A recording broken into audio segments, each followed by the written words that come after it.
It is probably easier to get somebody to read than to listen. But unfortunately, because I have Parkinson's now, it's not possible for me to do letter writing on a regular basis. So I will present this representation of my circumstance this way so that at least I have tried. Seattle did torture me. That is why I am in such a terrible condition. They lured me here with promises for protection from abuse. There's a great similarity between this promise of a safe zone,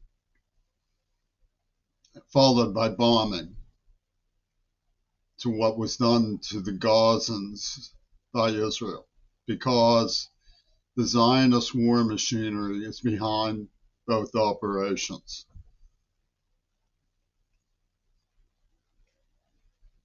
I am simply an odd man out. I don't presume that Palestinians would favor me. So, what is the situation? First, there's a gross and conspicuous refusal to acknowledge the evidence for what I was investigating. For example, Gail Burson talks of examples. Greg Carl writes the persona is subjected to successive degradations of the X motive. There was a script naming Leslie Katz and Kyra Schoen. And the Neva Pornographic Corporation is named, along with an Attica State Prison psychiatrist named Wattenmaker. So the NAACP has had to do some fancy footwork by refusing to acknowledge the evidence. Their claim is basically that I had no right to sleep around undercover to find out who was planning mass murder. I think it's a stupid idea to say such a thing. It's irresponsible to public safety. Do me a favor, if you can get to the bottom of a mass murder plan by sleeping around, you might want to consider it as an act of public safety. I'm not suggesting anybody should put themselves at risk. I'll take that back. I don't have the right to make such decisions for other people. But to say that it was immoral to protect our schools from assassins, from bombings, to try to bring perpetrators of mass murder to justice because it involves sleeping around, should be forbidden and punished, has been a rather sad-ass Seattle NAACP contribution. It's something to despise.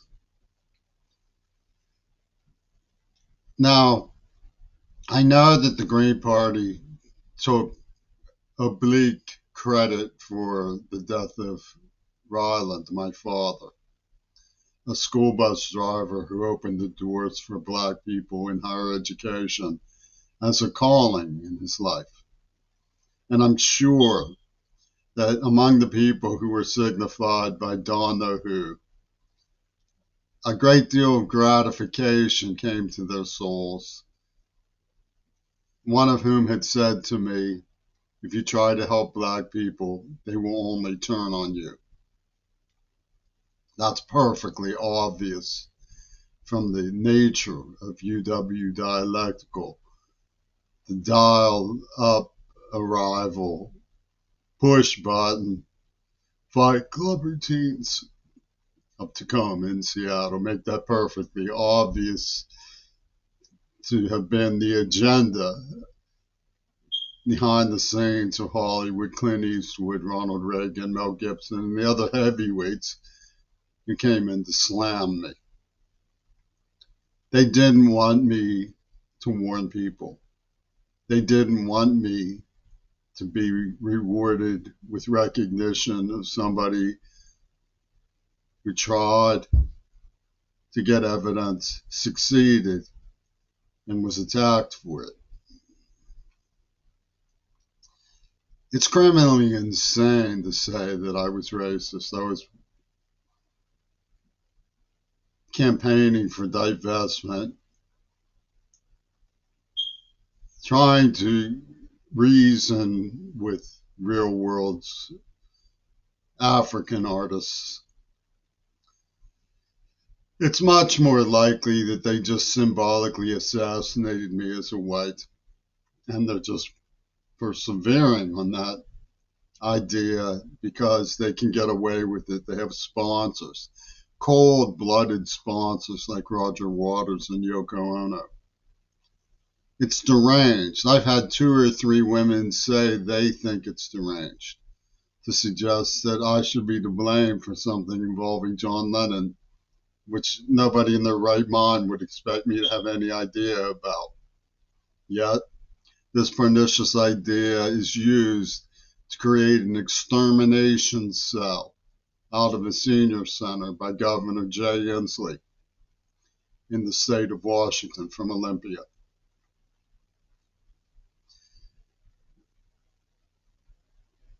You can't reason with them. They don't admit the evidence. They don't follow the themes of the evidence. They don't allow for the recognition that there is evidence. All they're out to do is create an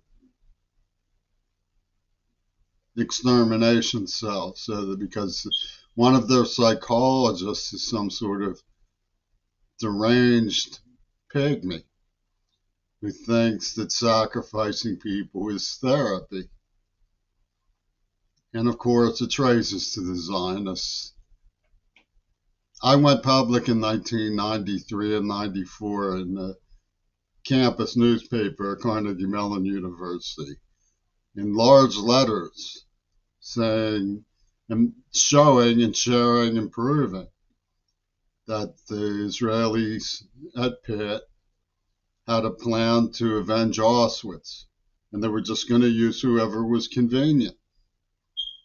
And the NAACP insisted on covering for them, insisted on lying about that, insisted on working with the Ku Klux Klan in attack prostitution, setting up pornographic genocide, slapping 5 at the barber shop at a murder peep show, a snuff film of porno entrapment that Wanamaker demonstrated in the 70s with the principle of a Venus flytrap.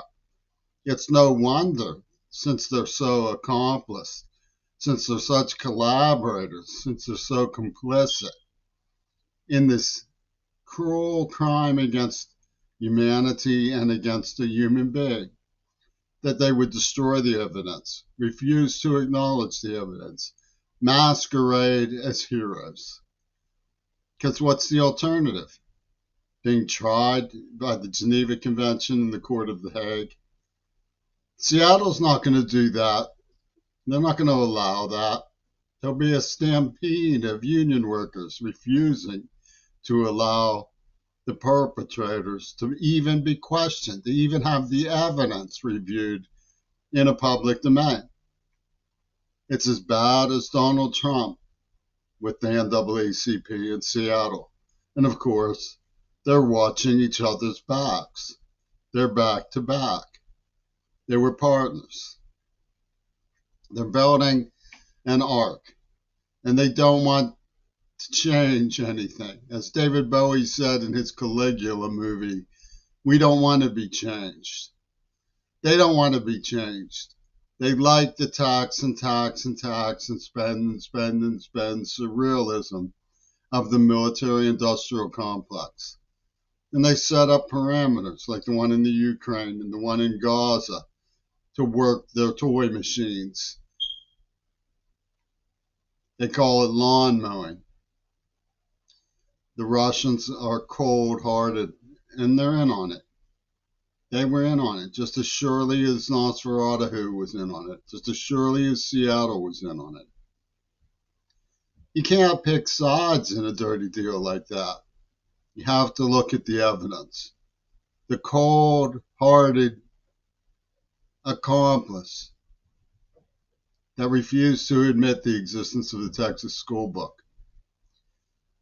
Now, these perpetrators portray that none of them sleep around. I mean, Putin seems to be an honest man when it comes to pornography. He says, I look at some pornography and it makes me hungry for my dinner or something. I mean, it's seen all over the world. It's normal. He humanized it. But these perpetrators won't have that. They won't have it said that there's something human about having a girlfriend, making love out of wedlock. They won't have that. They claim that there's a holy war behind this, that John Lennon's Two Virgins was a moral ultimatum against overpopulation. Well, if you're going to build prisons and murder people and bomb children, we obviously have to consider your dopey notions. So what I propose is that how about we outlaw abortion?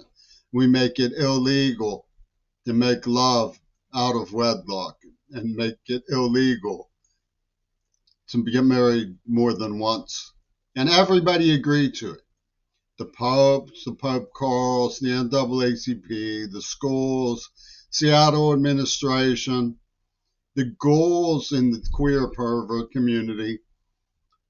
All of us, let's just agree. No more two virgins allowed. You get one girl, whether she's a virgin or not, and you must stick with her through thick and thin till death do you part. And that'll be the resolution of this extermination program brought down on us by Reagan, Clinton, Bush, and Obama. Does that sound fair? I don't know if it sounds fair to anybody. I'm just saying, that seems to me the surrender. That's what they're asking of me. Oh, and yes, apologize to Tojo for winning World War II. Apologize to Tojo.